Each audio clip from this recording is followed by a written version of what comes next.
അധ്യാപകർ, കൂട്ടുകാർ എല്ലാവർക്കും നമസ്കാരം. ഇന്ന് ജൂൺ 19 വായനാ ദിനം.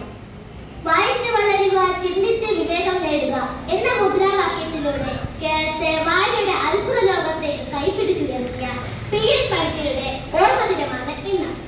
കേരളത്തിൽ ഗ്രന്ഥശാല പ്രസ്ഥാനത്തിന് തുടക്കം കുറിച്ച പി.എൻ. പണിക്കരുടെ ചരമദിനം ജൂൺ 19 കേരള ഗവൺമെന്റ് വായനാ ദിനമായി ആചരിക്കുന്നു.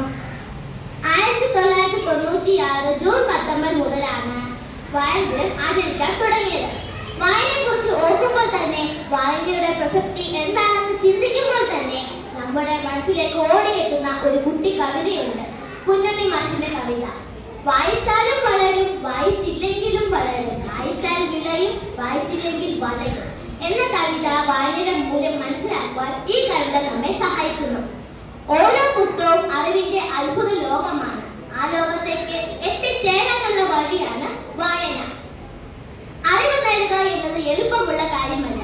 വായനയിലൂടെ മാത്രമേ അറിവ് നേടാൻ കഴിയുള്ളൂ.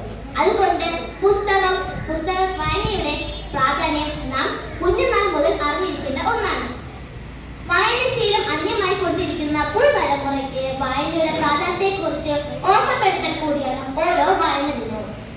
ഇന്ന് പുസ്തകങ്ങളിൽ നിന്ന് ലഭിക്കുന്നതിനേക്കാൾ കൂടുതൽ അറിവ് ഇന്റർനെറ്റ് തുടങ്ങിയ നവമാധ്യമങ്ങളിലൂടെ നമുക്ക് ലഭിക്കുന്നുണ്ടെങ്കിലും പുസ്തകങ്ങളിൽ നിന്ന് ലഭിക്കുന്ന അറിവ് പുസ്തക വായനയിലൂടെ മാത്രമേ ലഭിക്കുന്ന ആ അനുഭൂതി ഈ പറഞ്ഞ നവമാധ്യമങ്ങളിലൂടെ നമുക്ക് ലഭിക്കില്ല. അതിനാൽ പുസ്തകം നെഞ്ചോട് ചേർത്ത് വായിക്കാനും രക്ഷിതാക്കളുടെയും അധ്യാപകരുടെയും സഹായത്തോടെ വായന ഒരു ശീലമാക്കാൻ ഇന്ന് തന്നെ പ്രതിജ്ഞ ചെയ്യാം. അതിന് ഏറ്റവും നല്ല ദിവസം ഇന്ന് തന്നെയാണ്. എല്ലാവർക്കും എന്റെ വായന ദിന ആശംസ നേരുന്നു.